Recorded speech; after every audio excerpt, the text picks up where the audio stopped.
Welcome to this last video on the hook reveal unit from Lowrance. So far we've done an unboxing and initial setup. We've covered the sonar options, covered the chart options. Finally, in this video, we're going to cover all the other features we haven't been over yet and some of the more advanced options as well. So while we're on the home screen here, let's just take a look at the bottom. We haven't taken a look at this yet, and this is customized. So we talked in one of the videos about creating a page. I believe it was the first one. Let's say we don't want it anymore. We can move to the X and delete that page, and now it's gone. If we want to change a page, for example, we can go to the little wrench icon, hit enter, and then let's say we want to add downscan to that page. We can then do that. We can change the configuration of how the page is set up and hit save. And then now we have our map, we have our downscan and our fish finder with the downscan overlaid, which we talked about in the sonar video and why you shouldn't use that. If you haven't seen that yet, go take a look at that. So we'll come back to our screen here. I am going to show you the way I would recommend setting up the unit, especially when you're using side scan. So I've gone ahead, I've selected downscan, which is going to be our fish reveal, side scan, and sonar. Now, if we leave it like this and come to our screen here, you just think about this for a second now. We're using only half of our screen to see our side scan. This would benefit more from using the entire width of the screen. And this would definitely benefit from using the full height of the screen. However, this is going to be more important to use the width, so we're going to have to compromise. So if we come back or select customize, then go to that page we just made, we can change the layout to where our side scan is now at the bottom. We can also come over here, for instance, if we wanted to move this and the chart around, or however you like, you can save that whichever way you prefer. And you can move anything around that way, but obviously we want to take advantage of the width of the screen. We're going to leave that where it is, hit save. Now we've got our side scan on our full width, GPS and sonar up here. Again, ideally it would be nice to have this full screen, but I'd rather have this full width screen than this full height screen. Now if we're on a page like this and we hit the enter key, it's going to bring us to the full screen. X will bring us to the screen back here. If we hit enter again, that'll bring up the menu for this page so we can make changes to that. But if we want to make changes to, let's say, the chart, we have to move the arrow key to bring this orange box, which is the active window, to the chart. And again, same thing happens, full screen, and then now we have access to the menu for the chart, and that brings us back to the split screen. So just move that box to the one you want to make the changes on with the arrow keys. Back at our home screen here, we've got info. This is something we haven't covered yet. If there's any tide stations around you, that will be in there. You have a trip calculator in here. You can go ahead and reset all of these functions in here, and then you could turn that trip calculator on or off. So if you don't want to record the information for some reason on a trip, you can go in there to turn that off. And then up at the top of our screen, we also have sun and moon. So based on our present position, based on the date, it will give us the sunrise and sunset and the moonrise and set along with the moon phase. Now into our settings here, we're going to go through these one by one now. Language is quite obvious. There's quite a few different languages in there depending on what you need. If you have to purchase a language pack from Lowrance, you can do that in here as well. Now boat settings. This is helpful if we're going to be using any of some of the more advanced features on the charting. We can go in here, change the length, the draft, the width, and the height of the boat. It's not something required though. Text size you can leave on normal or small, whatever you prefer. Normal is probably what most people will do. Key beeps we've talked about in a video already. We can manually set our time in here. We can also change it to 24-hour format if we prefer. The map datum isn't something you should change. Leave it on WGS 24 or 84, I should say. That's the default. If you are using it somewhere else and the mapping that you're using is using a different datum, then you can select that in there. But you don't need to play around with that if you don't know what that does. Now our coordinate system, we can do degrees, minutes, seconds. This is important to know what it is set at on your unit, especially if somebody is giving you waypoints from another unit.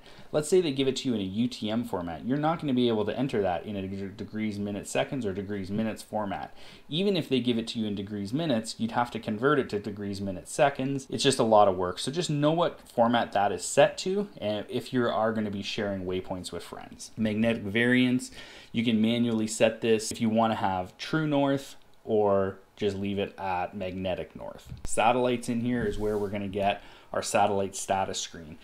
The more that these bars fill in, the more satellites we have. Sometimes you'll have a whole array of them here, and this is where they are in relation to your position, which is being at the center of the screen. When you're locked on, it'll give you position, it'll give you your estimated position error. If you are having any GPS problems where you're noticing inaccuracies, this is a good place to come. Look at your estimated position error. That should be less than 20 feet in most cases. We go to configure, we can enable WAS, so that's turned on now. So that will allow me to use those other satellite systems to get a more accurate position. And then there's a few more at the bottom here. I'm going to go to restore defaults. This is something if you've changed anything in the unit, you're not happy with it, and you just don't know what you did, you can restore defaults to hopefully get that back. If you have waypoints and routes and trails selected, that's going to delete your waypoints. If you deselect them, it will not delete your waypoints when you do this, and same thing with device registration. So when you're selling a unit, check all those boxes off, and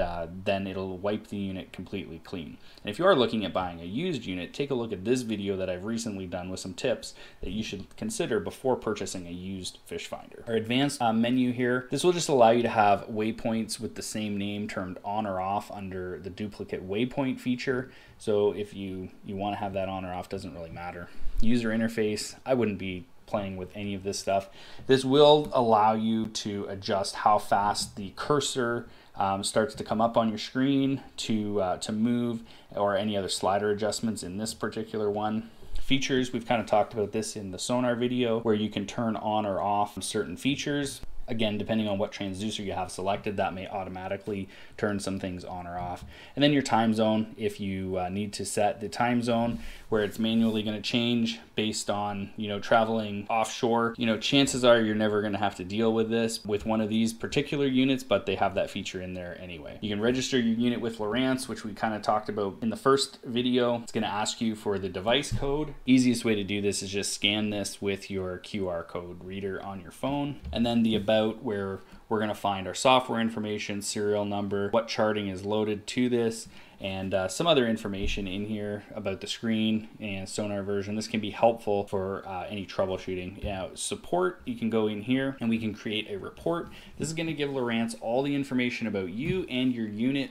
If there is an issue, it'll save it to the card. You can email them that file. It is a pain on these units because you literally have to go through and enter in your email address letter by letter, using the keys, how we've demonstrated in other videos, and then the rest of that information as well. So it's a bit of a pain to do on a non-touchscreen unit. Now under navigation, we have an arrival radius. If you're navigating to a waypoint, you can select the distance that alarm will go off when you get close to it. You have an off-track error limit. So if you are traveling down a track and you start veering off one way or the other, when you get a certain distance that you set off, it will sound an alarm, and this is that alarm. You can toggle on or off, and the rest of the stuff we've talked about in the GPS video, so if you haven't seen that, go take a look at that. Same thing here, everything under here we talked about in the GPS video. Sonar, again, we talked about all that in the sonar video. Alarm, we have our alarm settings, so we can turn our shallow alarm on or off in here. So if you get into water shallower, in this case, than 6 feet, you can set it to whatever you like again. We have that in there. Deep water as well, if you don't want to go over a certain depth, you can sound an alarm. If your temperature is changing by certain degrees over certain minutes, you can change that. Anchor alarm, if you turn this on, if you are in a stationary position and you travel more than 164 feet, in this case away from that position, it will sound an alarm. If your boat travels too slow, your cross-track error, if you get close to a waypoint when you're navigating, low voltage alarm, not a bad one to have turned on. Then if we go across here, we have a history of alarms if there are any, and then we have active alarms if there are any. And here you can turn on or off if the unit will make an audible noise when those alarms go off, or just give you a visual pop-up on the screen. In here we can select units of measure for whatever different parameter we want to change. And then we have our simulator. Retail mode, don't ever turn that on. That's just going to flash a bunch of ads on the screen when you have the simulator on. If for some reason you turn your simulator on and there is no sonar on it to play around with, go to Files and make sure you have a file selected. If it's set to none, that's the reason why. If you're using it in saltwater, coastal demo is probably going to be best for you. In freshwater, just you select sonar demo, then hit save, and that's saved. You can also select the GPS position. You can do a simulated route. That will allow you to move the GPS position on the simulator. You can then in there set some of these other options like your starting position and the speed it's traveling once you enable that. One last feature I want to talk about is our storage up here. You can view different files. If you want to look at the manual for the unit, you can view the manual right here. It's in a PDF viewer. That might take a second to come up. There you go. You got a basic PDF viewer of the manual in here. One other item in the storage I wanted to talk about is the settings database. So if you've got your unit set up the way you like it, and let's say you buy another unit or you have another unit on your boat, you can then take those settings, save them to your memory card, and now that's there. So we can go to our memory card. We can expand it, we can come and find our settings, we can hit enter on that, and then we can import those. So we'll now import those settings to our display, and then everything we have set on this unit the way it was, we can go to a second display to set it up exactly the same. So this can save a lot of time once you get your unit dialed in and you do have a second unit you need. So next thing I want to show you is the reset. So just powering the unit off here. So if we hold the pages key and the power key, one beep, the unit turns on. Continue to hold pages. When you get that double beep, you've now enabled the soft reset on the unit. This will allow you to fix most software issues that you might run into. It'll restart the unit and bring it back to factory settings. But the thing with this one is it will not delete any of your waypoints. Those will still remain. So this is a good thing to try if you have a software glitch with the unit but don't want to lose your waypoints. So as you can see, that brings us back to our main screen, and we have to go through the initial setup again. All right, the next one I want to show you is the zoom in and zoom out and power. This is a hard reset. One beep, the unit turns on. You can release power, but keep holding zoom in and zoom out. Two beeps means the reset worked. Now this is the exact same thing. However, this is going to wipe the unit completely clean. All waypoints, all information is gone from it. It's basically as if you took this unit out of the box for the first time again. All right, as you can see, it comes right back up, and same as last time with the soft reset, it does bring us to the initial configuration again.